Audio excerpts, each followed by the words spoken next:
আচ্ছা, আজকে আপনাদের মূলত কি কর্মসূচি ছিল সেই বিষয়ে একটু বলবেন। আমরা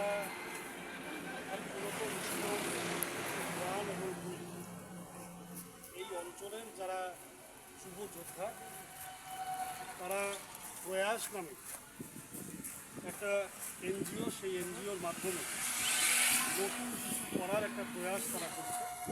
প্রথমেই আমি তাদের উদ্যোগকে সাধুবাদ জানাই, তাদের উদ্যোগকে কুর্নিশ জানাই।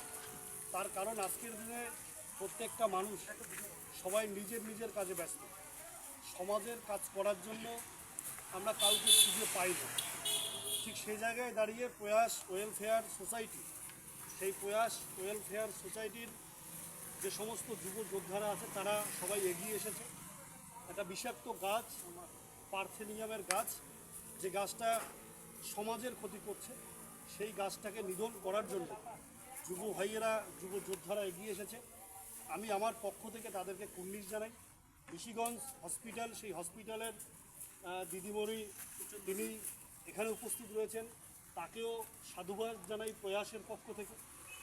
খুব ভালো লাগছে প্রয়াসের সৌজন্যে আমরাও নতুন কিছু করার প্রয়াস খুঁজে পাচ্ছি। তাদের সদস্যদেরকে আরও একবার আমি তাদের চেষ্টাকে কুর্নিশ জানাচ্ছি। নমস্কার, সকলেই প্রয়াসের পাশে থাকবেন, তাদেরকে উৎসাহ দেবেন। প্রয়াসের জন্য হাততালি জোরে সবাই। আপনার পরিচয়? আমার পরিচয়, আমি কমলেশ অধিকারী। সকলের সাথে রয়েছি, সেদিনও ছিলাম, আজকেও আছে, সামনের দিনও থাকবো। আলাদা কোনো পরিচয় দেওয়ার কোনো আমি একটু দেই দাদার পরিচয়টা। দাদা হচ্ছে আমাদের প্রথম পরিচয় প্রয়াস ওয়েলফেয়ার সোসাইটির অবজারভার। উনি এখন থেকে অবজার্ভ করবে আমরা কীভাবে কাজ করব, কী করবো না করব।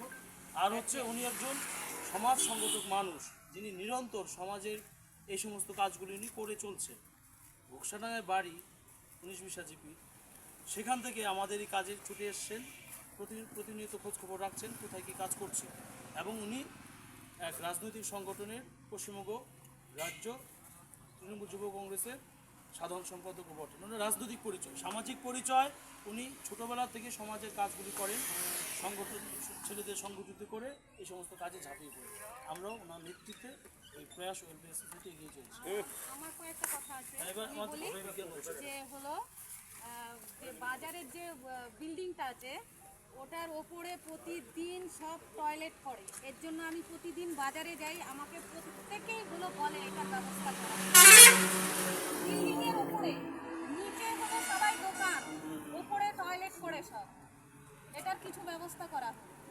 অবশ্যই। আমি এখানে বলি, আমাদের গতকাল রাত্রে 10:30 থেকে 12:15 পর্যন্ত বড় বড় সেটা আলাপ হয়েছিল বাজারের সামগ্রিক পরিস্থিতি নিয়ে।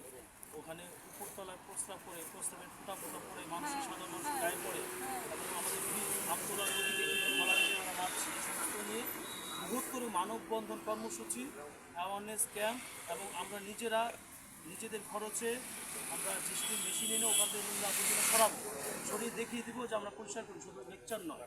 তারপর পরের দিন যেন একটাও করা বাজার কমিটি থাকবে, 2 প্রধান থাকবে। আমাদের তো নির্দিষ্ট এলাকা আছে, রাজনীতি এবং বজ্র নিষ্কাশনের ব্যবস্থা আছে, সেখানে কেন রাখছে না তারা? এই সমস্ত জন্য আমরা এই আগামী সপ্তাহে আমরা প্রয়াস ওয়েলফেয়ার সোসাইটি তরফ থেকে একটা মানববন্ধন কর্মসূচি বাজারের জন্য করি। সেখানে বজ্র পদার্থ ফেলার জন্য 2.5 থেকে 3 বিঘা জায়গা হলো কেনা আছে। এইগুলো ইস্যুগুলো উঠে আসবে সেই। হ্যাঁ, আজকে আমরা যে কাজে আসছি, এই এলাকার পার্থেনিয়াম নিধন, এই কাজটা আমরা করছি। ঋষিগঞ্জ প্রয়াস ওয়েলফেয়ার সোসাইটির পক্ষ থেকে